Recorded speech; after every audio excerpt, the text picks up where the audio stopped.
let us transition here. I'm seeing we lost some followers, viewers rather. That's okay.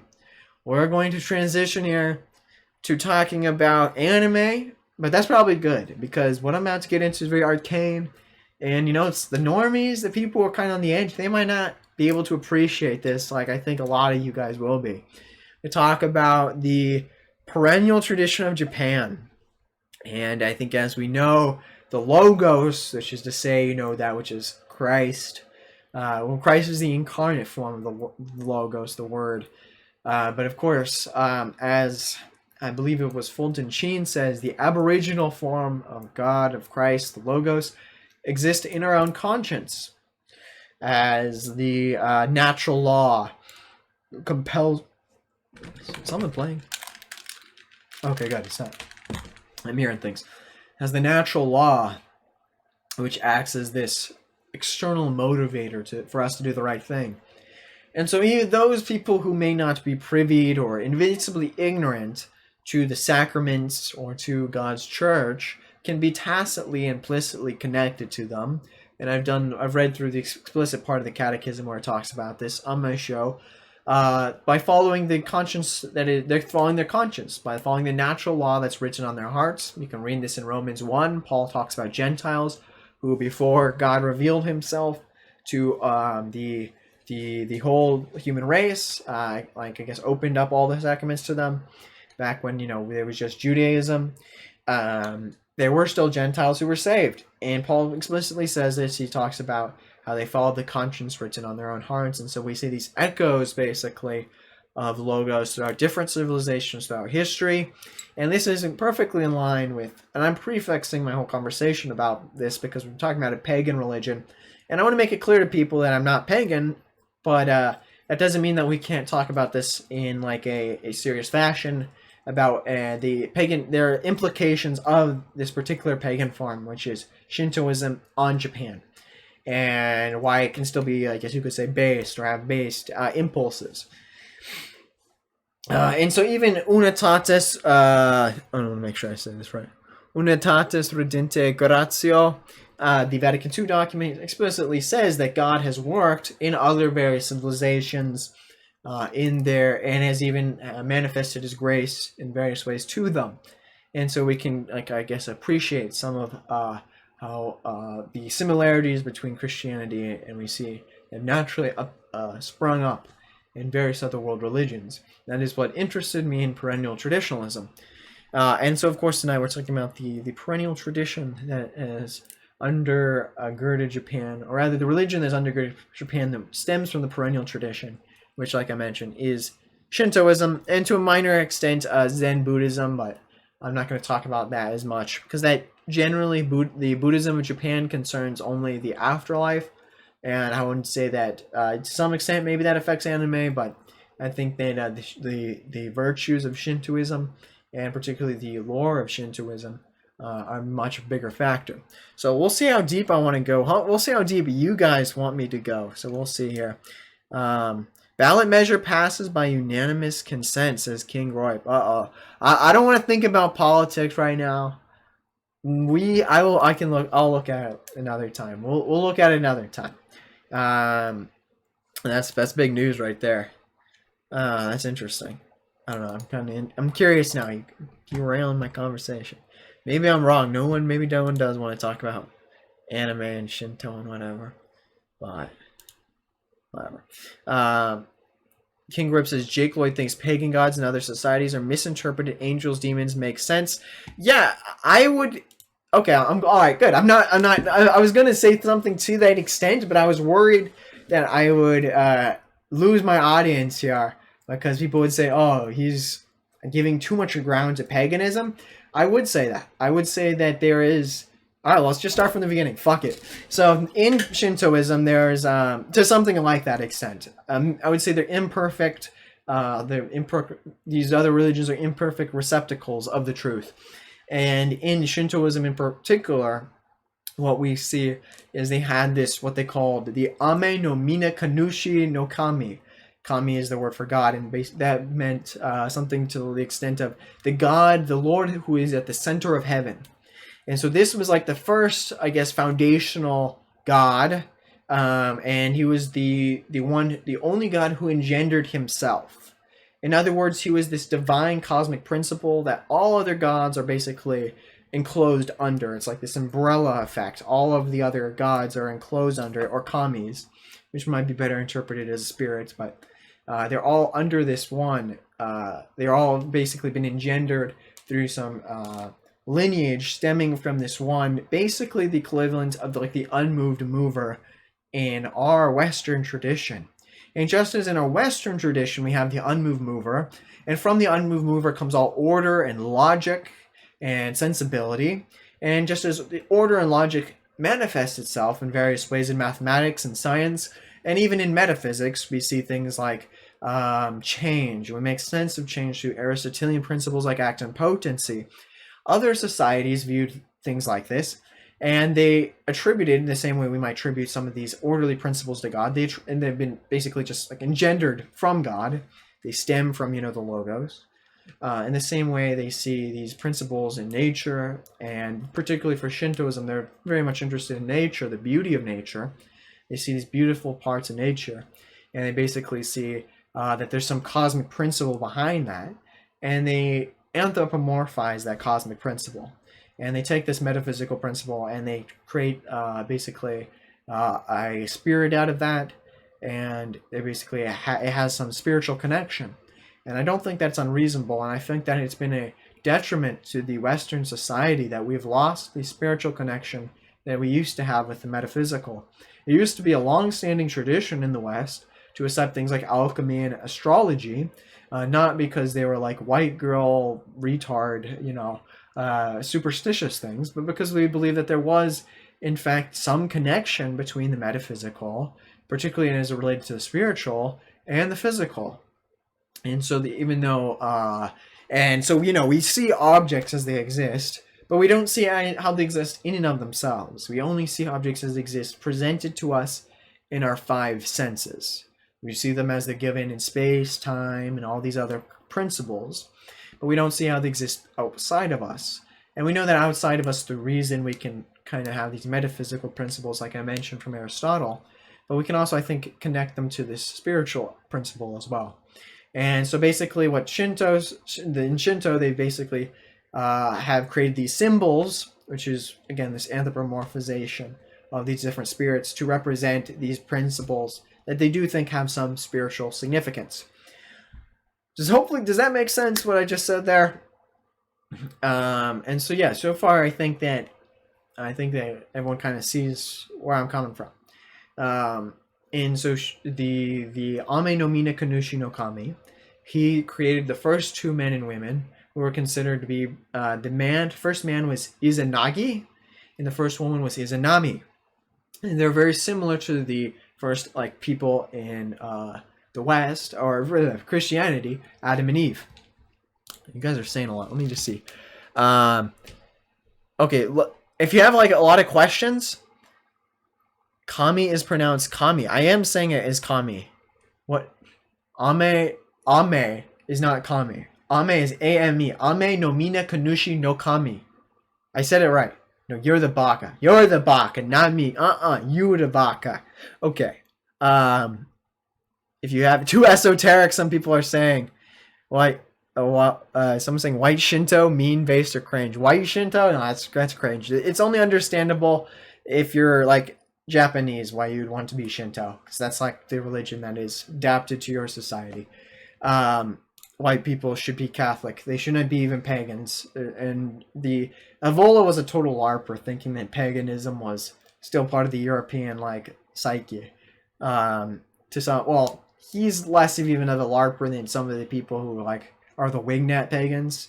At least Evola said you shouldn't actually worship pagan gods, just retain the pagan traditions. But notwithstanding, if you have a lot of questions, if you don't mind, just keep them to the end. So that way I can just answer them all succinctly, and don't lose my train of thought. Thank you guys, appreciate that. Don't leave though. This is important. I gotta build up a little bit, but once we get there, it's we have to work a little. We have to grind, but the profit is major, big. You'll learn so much. Your brain will expand tonight. Okay, all right. So first humans, Izanami Izanagi. Izanagi is the man. He represents everything in existence. He represents this like existential plane, and he represents kind of like this pure metaphysics. And then Izanami represents nature. That's his consort, and she represents the natural world and its beauty. And to some extent, there's something ethereal to like nature, but it's also still contingent. But according to the tradition, Izanami kind of deceived Izanagi into thinking that she was like fully, I guess you could say, divine like he was. And there was no part of her that was contingent. There was no contingency. And so again, we see a case in which the woman is the first one that fucks up, basically. Basically, the woman in this case has what Frithjof Schuon calls the deifugal tendency. Dei meaning God, fugal meaning to flee or to resist God. You see that tendency come up once again, and it's from the seductive nature of the woman that we see this arise. And now Izanagi doesn't know this. They have a child. They have several children together. One of the children, I believe, is the god of fire. And giving birth to the god of fire, Izanami burns herself and ends up dying. She goes to hell and becomes the queen of the underworld, basically. And Izanagi's like, where the hell did she go? Oh, yeah, where did she go? What happened? And the parallel is actually really interesting to think about. If Izanami is supposed to be like Eve, and then of course in our tradition, the Virgin Mary is the opposite of Eve. The Virgin Mary, just as Eve sinned, Mary like obeyed God, and just as Izanami went to hell, like became the queen of the underworld basically because of her deception. The Virgin Mary ascended into heaven and was made queen of heaven. So you start seeing these interesting connections, and then basically, I didn't really understand exactly why, but Izanagi was told don't look at Izanami's look for Izanami, because like he would see her dead corpse and realize that she was contingent, and he saw it anyway, and basically their nakedness was exposed. Her nakedness as a contingent being, as nature, as something that passes and withers, as something that has an element of disequilibrium to it, was exposed for Izanami or Izanagi. And then when Izanami heard about this, was very upset and got all like the demons in hell together to like go to war with Izanagi. But then Izanagi dropped a giant boulder on top of like the gate of hell, so they're all trapped in there apparently, something of that sort. So obviously we see some parallels to Adam and Eve, but also some things that are just very different. The biggest, of course, being that the two were like had some divine aspect to them. The two were also the ones who created the islands of Japan. It was said that the Izanagi had this giant stirring like spoon, and they stood on the celestial bridge. And that is why in anime and in Japanese culture, you'll see these arches. You'll see a lot of arches in shrines. If you've watched Weathering with Me, wherever the shrine appeared, it would always have like this arch. It's called the Torii, I believe. And the arch represents the celestial bridge that Izanagi stood on. And using this like phallic type of image, he stirred together the ocean with Izanami, and then out popped like Japan. And then they were the first people who gave birth to the Japanese race, the Yamato race. And so that's kind of like the conception point. Izanagi later goes on to have 2 children of his own, just by himself, I guess through meiosis or whatever. And one of those is represented as like the Tempest, or like the god of like the spirit of like the moon, and is represented by disequilibrium and storms, tsunamis, things like that. I believe his name was Susanoo wo no Mikoto.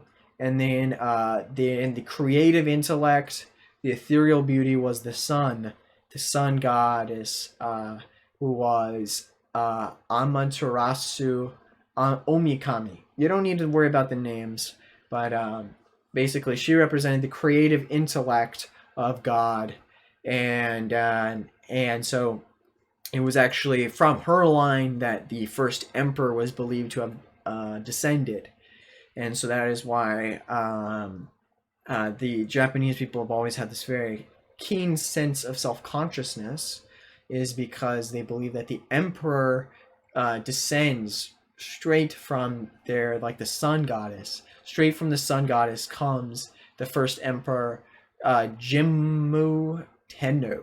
I think that's how you say his name, Jimmu Tenno. He was like the first emperor of Japan, and he was supposed to unite all the different tribes of Japan. He was supposed to unite them all together, or remind them that they are this great Yamato race that descended from, you know, the first two spirits, I guess you could say. And so that is why he was never to be touched. In a similar way as, like, the Pope has the charism of God when he sits on the chair of Peter, the same way the Pharisees had the seat of Moses, but it was temporary. The emperor kind of has that for his whole life. And which is why the emperor was never to be touched. And it was very interesting when Douglas MacArthur, this is just kind of an interesting factoid. Douglas MacArthur, when he, like, when they landed, when the Japanese surrendered after World War II, he went and shook Emperor Hiroto's hand, and it was like a big deal. Like, the Japanese advisors in the room thought it was totally scandalous, and they were wanting to raise all hell, but the emperor knew they had lost and wasn't going to, like, make a big deal out of it, and probably understood it was just a cultural thing. And so then he kind of, like, just waved them back. I saw, like, a movie on it with the one guy from Men in Black, but I think it was called The Emperor. It was a good movie.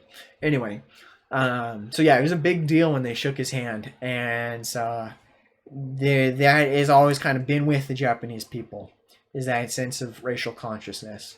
And we see in anime, you know, it's usually very homogenous. If it's an anime that's slice of life, very rarely you'll have, like, maybe once in a while I've seen, like, an American, but they never have, like, a Chinese, explicitly Chinese person or anything like that. Or even, like, black person, right? So there's a very strong sense of ethnic consciousness in Japan, because and that's, of course, permeated into anime, which just reflects that back. I would also, I guess, point to I'm trying to think some other good examples how that has appeared in anime. I think there's a strong sense of nationalism in some animes. For example, Kaguya-sama Love is War. There was a strong sense of nationalism. Particularly, they had this nationalism for their school. They would sing this, like, this almost micro-nationalism, but the application, I think, was still broader. There was also, I forget the anime. There's this one anime that's very similar to, like, magical, like, kind of magical girl anime, like Puff Girl. I think everyone kind of knows the magical girl animes. I saw one where, like, this one person was explicitly, like, this Japanese nationalist. And so, nationalism in Japan is not seen as racist the same way it is seen here. It's seen as probably pretty normal. And while I would say most of the Japanese people have kind of lost, a lot of these Shinto traditions consciously, it still subconsciously is a part of their, like, zeitgeist. And since they don't have, a media that's controlled by a rootless, transient group, Hollywood, like, because, we have, the Jews who are not American, but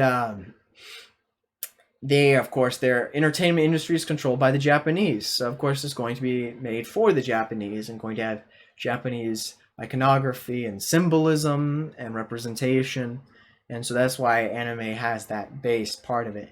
And we don't see a political liberal agenda for the most part in anime, the same way we definitely see it in Western films. We're definitely trying to convey a particular bias. And if there is ever a bias in anime, like I mentioned, it's always going to be probably towards mostly the nationalist side. And if the only two times I've ever seen, like, an anime with, like, a liberal bias has always been, I think, a mistranslation. One time there was an anime called Miss Koyabashi Dragon Maid, and there's one line where this one dragon girl who has these actually just ginormous milkers, okay? All right, good. Looks like you guys are still paying attention. I was hoping I didn't lose anyone, all right? So yeah, kind of like Sailor Moon, exactly. like Sailor Moon. That's the magical girl anime I was talking about. So this one dragon has giant milkers that are, you know, very lascivious, and so she doesn't dress very modestly. And so I think near the end of the anime, she does dress modestly, and she's asked why, and she says something to the effect of like, oh, I didn't want to distract men. And it was translated by Fun Animation as I'm submitting to the patriarchy. Something really cringe in SJW. And so a lot of people thought, oh, look, anime's being cringe, but no, it was actually just a mistranslation. I saw another Funimation anime where this one guy said he was gay, a character said he was gay. I think it was called like The Stars Align. It was kind of a dumb anime about sports, but and a character said he's gay, and another character says, oh yeah, that's fine, there's nothing wrong with that. And I almost feel like that was probably their mistranslation, or that anime was like not really a good representation of most animes, because there was like a fat girl in the anime. That's the other thing you'll notice. And I think it's important to the story I told about Izanami and Izanagi, is there's always been this concept of gender roles and gender hierarchy within Japan. This has always been understood. There is no like questions about, oh, you can be one gender today, another gender tomorrow, or gender fluidity. No, it's very understood what gender is, and there's understood the role of every gender, and that has always been pretty evident, I think, in anime. The female characters usually are the ones who cook. In Oremo, of course, you know, the way that the female characters that try to win the attention of the MC, the main character, was by saying, oh, I would, it was actually, I'll show you. It was this character here. She said, oh, I'll make you a bento box.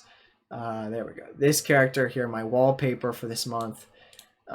She said, I'll make you a bento box, I'll cook for you, I'll do all these things that represent traditional feminine values, feminine roles. And so that's very, you know, I think this is very distinct in anime. I think that oftentimes you'll miss it because it's just so natural that you'd expect it. You'd expect that to be the case. So you often miss you know, these little things here and there, where the woman is like one cooking, or the one, she has like this desire to raise kids or something like that. So there is, of course, yeah, and then there's also the hierarchy, like I mentioned, because of course Izanami was the first one who kind of sinned, or brought the, I guess you could say she brought like the tempest into the world, and that is why there's that conflict between the solar goddess and then her brother, who represents the tempest, is because of this beginning conflict between Izanami and Izanagi. It kind of started from the very beginning, and so that's why in Japan, like, all their leaders are men. In the anime we were watching recently, what was it, Tonikaku Kawaii or whatever, I think the English is like Take Me to the Moon. That anime, the woman refers to her husband as like Dama-sama, and she uses the word sama to basically say, it is translated into Crunchyroll as darling. It's just like, you know, this expression of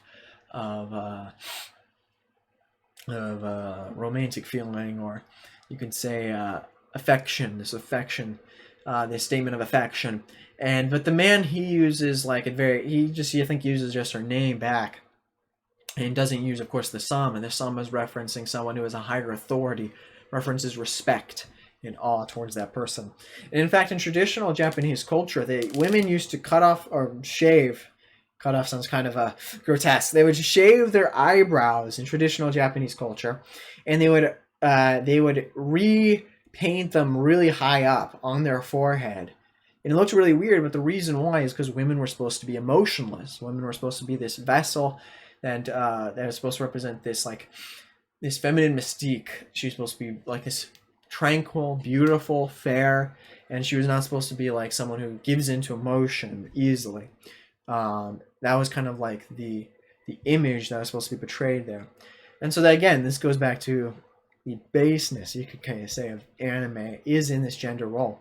And even though there are anime characters who wear, you know, they don't all wear dresses. I would say it's pretty predominantly that anime characters, especially in schools, and this is because in Japanese schools to this day, they still instill school uniforms, and they have a sense of professionalism. Men are supposed to act like men. They have to wear suits, or some, like, you know, whatever their uniform is.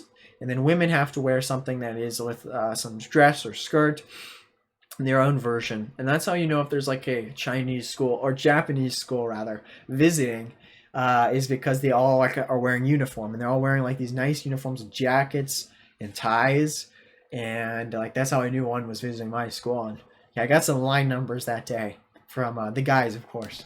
I met some cool people, some Japanese guys, talked to them.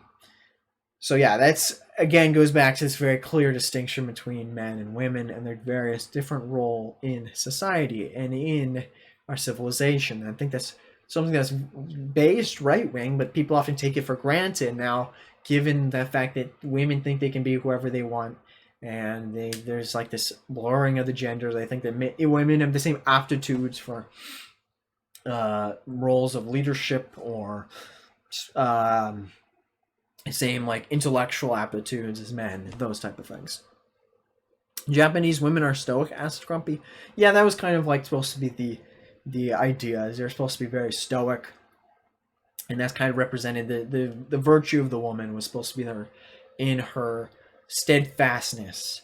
And again, that goes back to like the solar goddess was there as a steadfast picture against the tempest which was raging against her, which was her brother. And in fact, she went into hiding, the solar goddess, into like this cliff.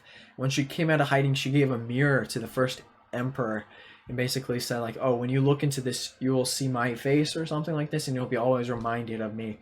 And I wonder at times if that was like an apparition of the Virgin Mary, was this solar goddess, because there is pictures of the Virgin Mary carrying a mirror, and in the picture of the Virgin Mary, the mirror is carrying is like supposed to reflect that Mary, when we see Mary, we're thinking of God, and that's why she's like this mirror.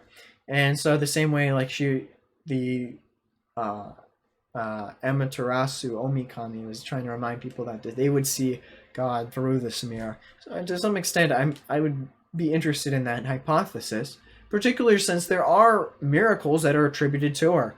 I believe it was like I don't know if I think it was the Chinese or something. They were invading Japan, and their ships were blinded by the mirror that she had. She came out of heaven, according to Shinto lore, and had the mirror and blinded the ships, and they all crashed against the rocks, saving Japan from invasion. Yeah, it was very similar to pagan Rome, that's true. It was also similar to pagan Rome in the sense that the samurai had young like men that they often hired, and there was like, from what I heard, there was instances of like them that being in a sexual relationship, which is not based, obviously. No, having wholesome platonic male relationships is fine, but the sexual angle, of course, yeah, not so great.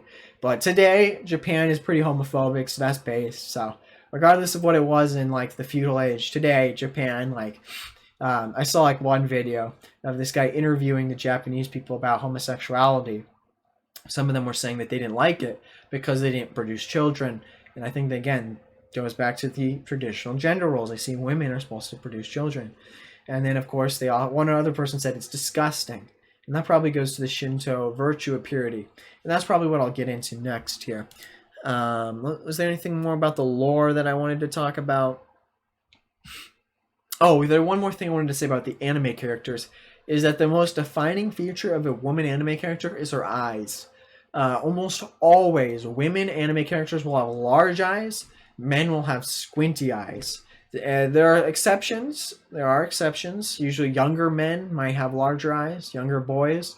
But very rarely do women have squinty eyes. But there are exceptions, but generally speaking, that's probably the best and easiest way to determine if like a character's a man or a woman, is the eye shape, which is very interesting and noticed. Some people noticed it and pointed out to me. And again, like I think the big eyes accentuate kind of the cute factor, accentuate the innocent factor, and that goes back to virtue, which I'll get into and I'll talk about that. But the fact that they differentiate the women characters from the male characters, squinty eyes kind of representing a serious person, someone who's like wants to get something done, whereas the large eyes kind of represents innocence and are supposed to be more femininity. I think that's very strong in anime. It's very represented there. That is why I've often said that the anime character is like the form, like the platonic form of the human, because they find these characteristics that we find visually attractive, appealing. Objectively, I think there is an objective study of aesthetics, and they are able to accentuate them. And so that's why, we can say, like, these are we're all just imperfect instantiations of the perfect anime character. But notwithstanding, and one of the probably the biggest red pills of anime is the virtues that are very subconsciously like tied in there. And the three big virtues of Shintoism were, and I wrote this down here, I want to make sure I get this right: truth or wisdom, courage or strength, and charity and compassion. So I'll go through the first one. Truth or wisdom. And truth or wisdom was kind of breaking down into like two parts. One part was like sincerity, and by sincerity means that they understood ontology. They understood kind of the Nietzschean concept, become who you are. They understood like the natural law, the natural order of things, and the hierarchy. They understood that. The other side to it was purity, and that again was represented by the mirror that was in like the kind of the holy of holies of Shinto shrines, which are called jinjas. In the jinja, there was like this shrine with the mirror, which was either like a replica or they believe was like a representation of the one that was given to the first emperor. And the mirror represented kind of the purity. And we see that, I think, probably the most defined in Japanese culture. Not just like a mental purity and a moral purity, which we definitely see, but we also see a purity of cleanliness. That is another thing we see. And professionalism, I think, to some extent, is like a purity of attire. We don't see sloppiness. And when it comes to like when it comes to purity of cleanliness, it's hard to beat the Japanese. They take off their shoes before they enter into their house. They keep their cities very clean. I think if you compare like Tokyo, this giant city, one of the largest in the world, to New York City or to Philadelphia or Atlanta, then these places are like shitholes. And I mean, I think there's a demographic angle to it for sure. But it's part of the Japanese tradition to keep things very clean and orderly. And maybe that's just me as an autist. I really appreciate that. But yeah, I feel like that's part of like their traditions, and then it's reflected, I think, in anime. And to some extent, you'll see those traditions being played out. And yeah, I think someone is talking about like the innocence here. They said the big eye is the open, innocent, accepting squint. The squint is hard into closed, defended. Exactly. That's the anime physiognomy. Right. Exactly right, King Gripe. And the innocent look, the purity look, that goes to that Shinto virtue, basically. It's like it kind of stems from that. That is, its progenitor was this virtue in Shintoism that was taught from child to child all the way down the line. And even though today only around, I think it's like 3% of Japanese people identify as Shinto, I think it's like 20% identify as Buddhist, which the Buddhism of Japan is combined with Shintoism, basically. But 70% of the Japanese, 70%, and to give you some perspective around, I think it's less than 70% of Americans claim to be Christian. And a lot of Americans claim to be Christian. But around 70% of Japanese go to the shrine every year on New Year's, and they do like some of those Shinto traditions. They will still pray to the local kami of the jinja, the shrine. And so they're not like the material atheist of China. They don't have that mentality. They still, they might not, consciously believe in some of these things, but subconsciously these attitudes are still present. And yes, the purity of women is definitely there. And we saw this with, I think, a lot of animes. They kind of make a joke out of it where like a guy trips and accidentally grabs a woman's bosom. And like then the woman freaks out and makes like a big deal and hits him or something like that. And they make a joke out of it, but underlying that is still the concept that they shouldn't be touching a woman there. And the anime that we are watching together, Fly Me to the Moon, this guy gets really embarrassed when he holds his girlfriend's hand because he feels like this is lecherous almost. This is like this act of lechery, holding his girlfriend's hand in public, because again they were raised in this culture of purity. So yeah, it's essentially spiritism, says Sacred Groiper. Yeah, it's kind of, oh yeah, this is like the spirit of the local shrine. You're right, it's spiritism.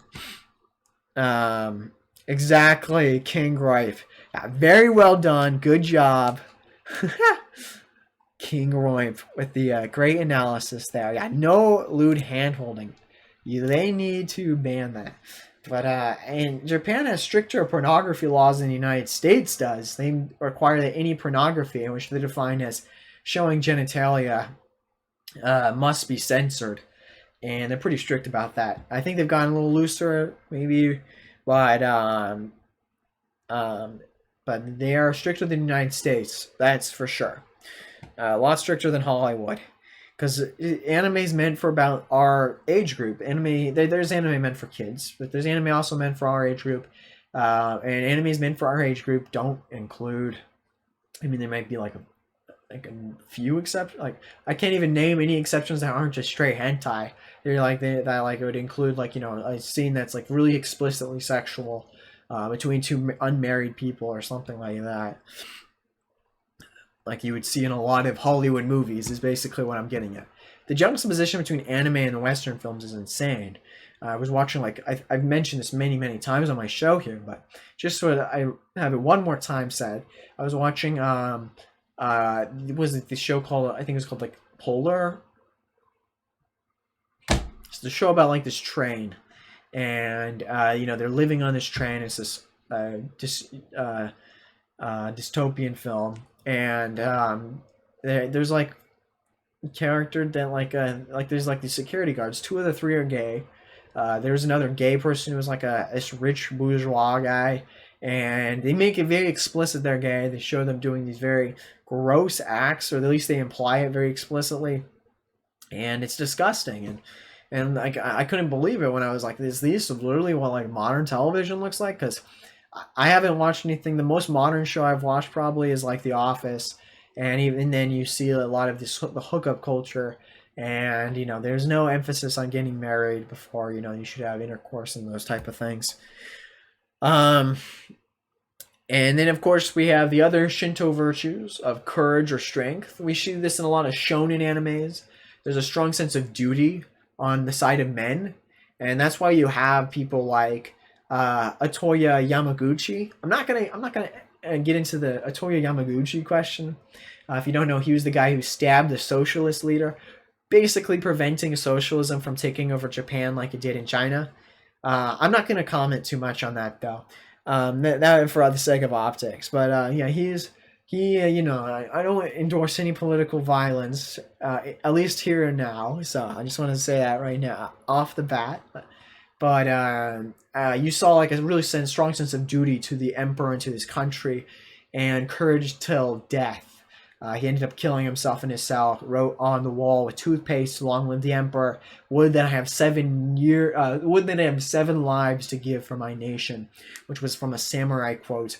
And the samurai, I forget the name, was also like the patron saint, basically, of kamikaze pilots.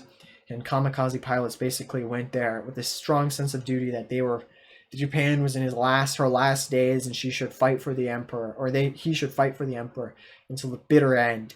And it's better to die with honor than it is to surrender and to dishonor, you know, this centuries of ancestors that have come before you.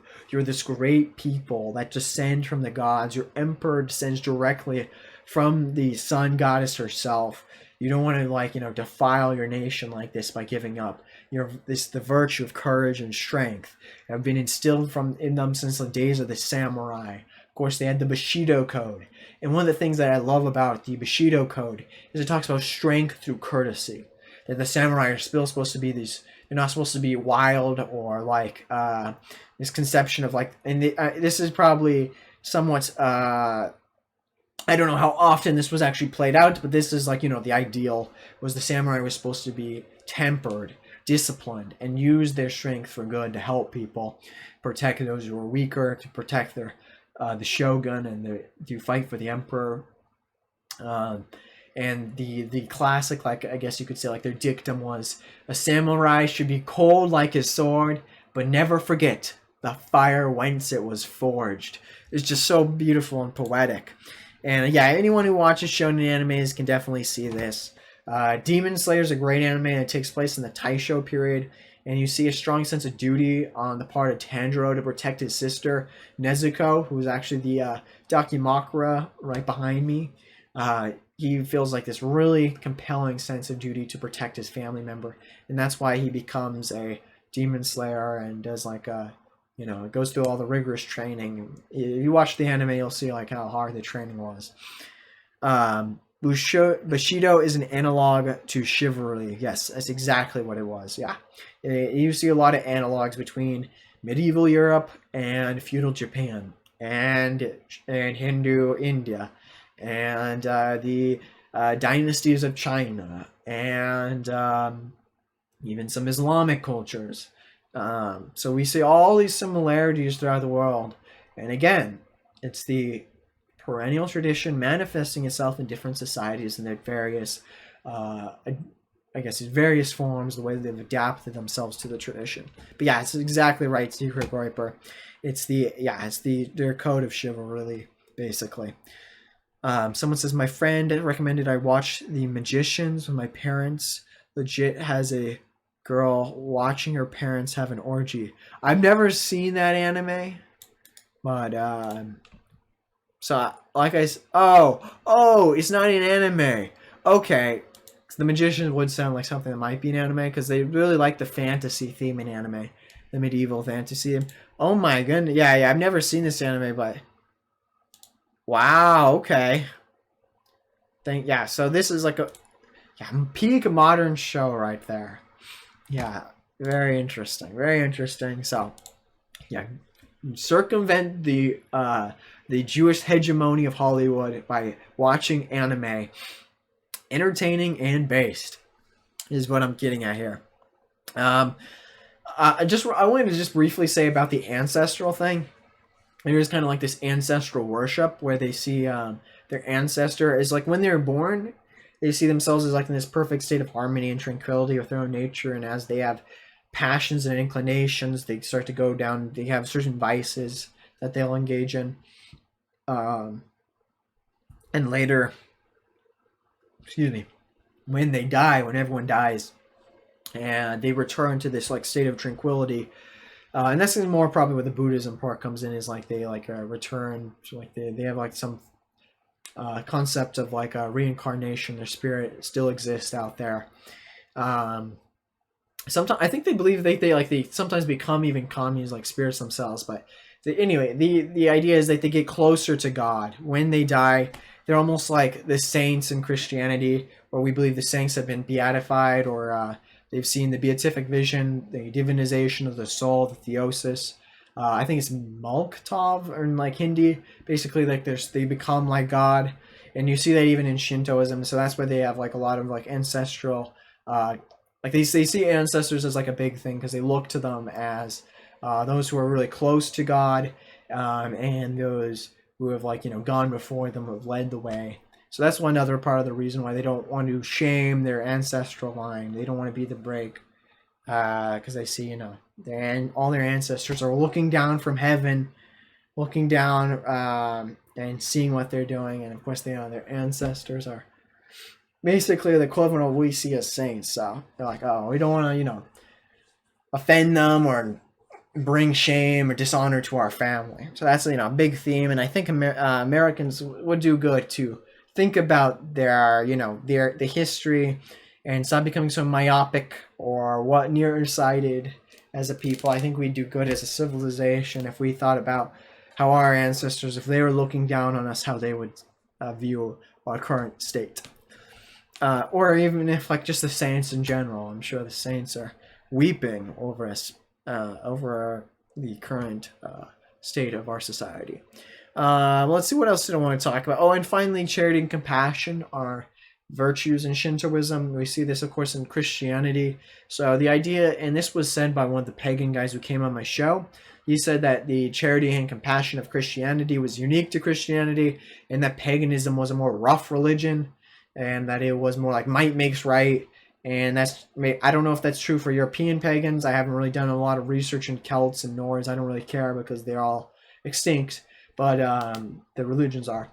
But when it comes to like Shintoism, certainly that's not the case. Hinduism, that is not the case. There's a strong emphasis on compassion and charity to those, who are vulnerable in society. And I think that like it's a common theme again in anime. The bad guys are usually the ones who have no sense of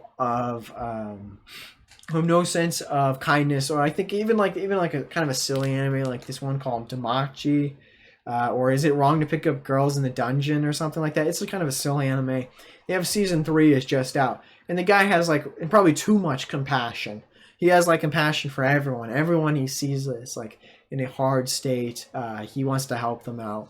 The main character, he's a little bit of a simp, honestly, if I'm being real here. But I think that's the charity compassion angle is definitely there in Shinto. And then the last thing I wanted to talk about is, which of course is a Christian virtue. You want to see this, so it's a good thing that this is in anime. You see very little actually iconography in Shintoism. There's a strong emphasis on nature. And that's because they believe that God has manifested himself, like I mentioned earlier, in these divine principles in nature. So they think like the kami of the water, like the kami of Mount Fuji, this beautiful mountain, this ethereal mountain. They think that the essence of the mountain it shares some spiritual, there's some spiritual essence to it. So we see the mountain and in this phenomenal sense in space and time. And then philosophy, we can talk about how does the mountain exist in and of itself outside space and time. And we can talk about qualia or some of these metaphysical concepts. And then Japan takes this principle and then they add a spiritual aspect to that, and rightfully so. All our metaphysical principles come from God. So yeah, and then they add a spiritual element to it, and they said, okay, there's some like spiritual deity that's like shares an essence with the mountain, but is kind of distinct from it. And so that is kind of like, and when we think of the mountain, when we think about venerating God, we think about this anthropomorphized spirit. And it's basically like a symbol. It's a symbol that we use, or that we use to help us understand the divine. We will never understand God. God is outside space, time, causality. He is infinitely more holy, intelligent than us. And he is divinely simple. The only way we can understand God is through analogy and through a study of aesthetics, and through by basically finding symbols that we can analogously predicate to God, and then through like an aesthetic relationship with these symbols. And so there's of course like the symbol part, which is probably more the intellectual side. Everything via what I'm saying, it comes from Immanuel Kant, by the way. So if you're interested in where I'm getting these ideas from, this comes from Kant's understanding of religions. He talked a little bit about paganism himself. But yeah, there's a lot of this symbolism is very important in religion. And basically what Kant says is that these symbols that we use, that they have this intellectual aspect to them, so that they're not just mere feelings. It's not just a mere like feeling that we're talking about here. There is something below the surface. There's some content to it. So, if we talk about, I don't know, if you're talking about like going to mass and you're just feeling a feeling, it's more than that, though. We have this symbol of like the Eucharist, and you have all these symbolic gestures with the incense. It's like prayers ascending into heaven. And so we have this aesthetic feeling that we sense, and we can kind of understand, okay, this feeling I get when I see this incense floating up to heaven, this is very similar to how God, this kind of feeling we can attribute to God. And then we can also see the symbol as the intellectual side of it. Hopefully that made sense. It looks like my computer's freezing up here, but it looks like I'm still recording okay, so. Who is Godzilla? I don't know much about Godzilla. I couldn't tell you that one. All right, looks like I'm back, though. I'm sorry if there was any technical issues there for people watching the live stream. So yeah, there's a really strong emphasis on nature in Shintoism is what I was getting at. That's kind of the way they see these like how cosmic principles played out. And I think that I think that's a good thing for all nationalists to be conservationist, to appreciate nature. That is our home. stop being bug people. So I think the natural landscape you see in anime, the rice fields or the fight scenes in like the mountains, are very beautiful. There's a strong emphasis on the moon and that beauty of the moon. So yeah, I think that's probably one of the most beautiful parts of Shintoism that we can come to respect. That radiates from it is their emphasis on nature. I think that we in the West have really no sense of this, and we're this an industrial society, and we just pollute. We're per capita, we're the biggest polluter. So yeah, it's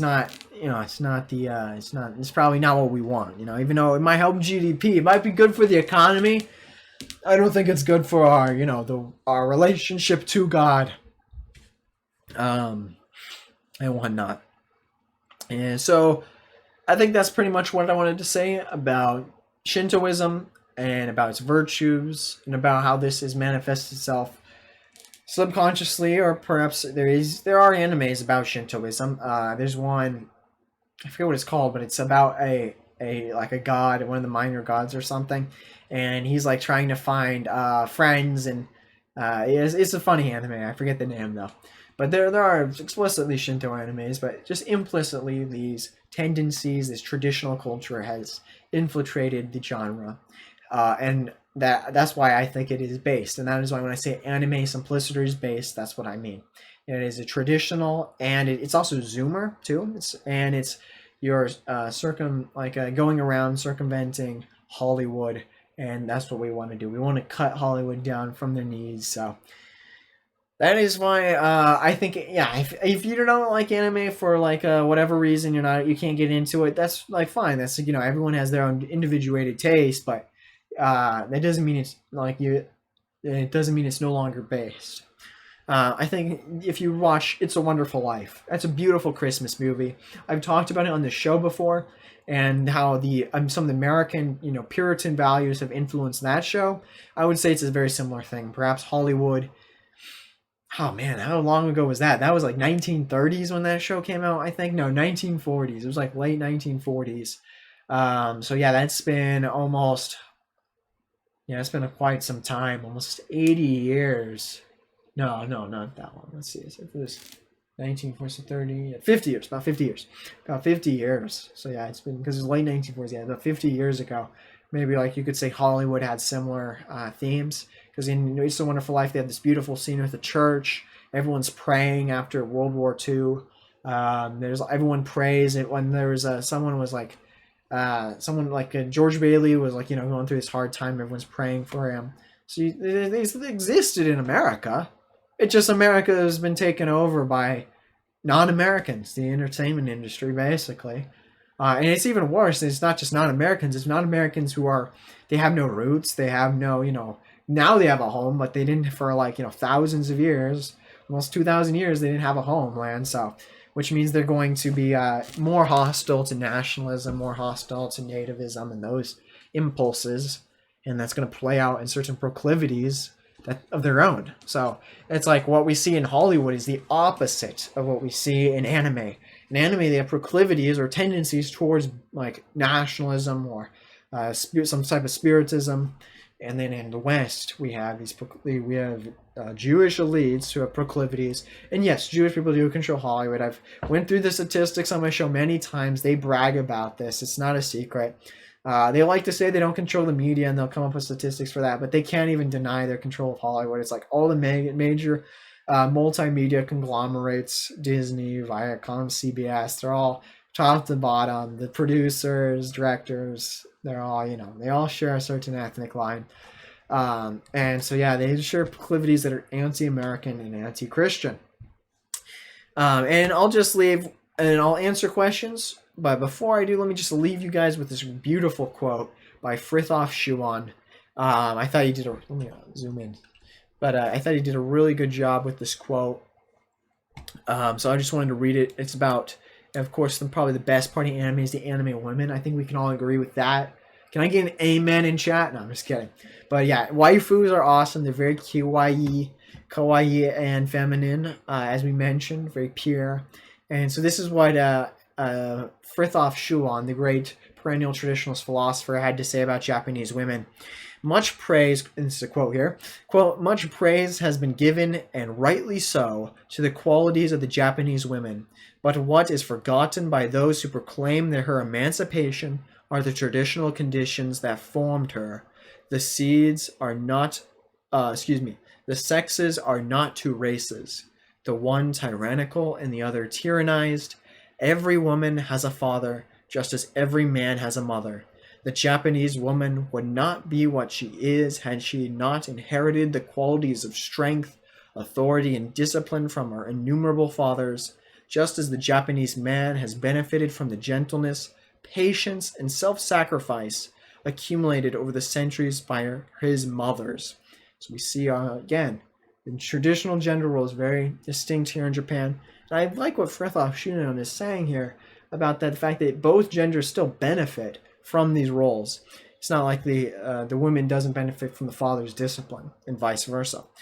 And let me continue the quote here. In quite a general way and outside the problem of metaphysical and psychological inequalities, when people speak of freedom, they too easily lose sight of the fact that freedom has value insofar as it allows us to realize our spiritual destiny, conformable with our nature. I love that line right there. Let me just read that again, if you don't mind, if you'll permit me.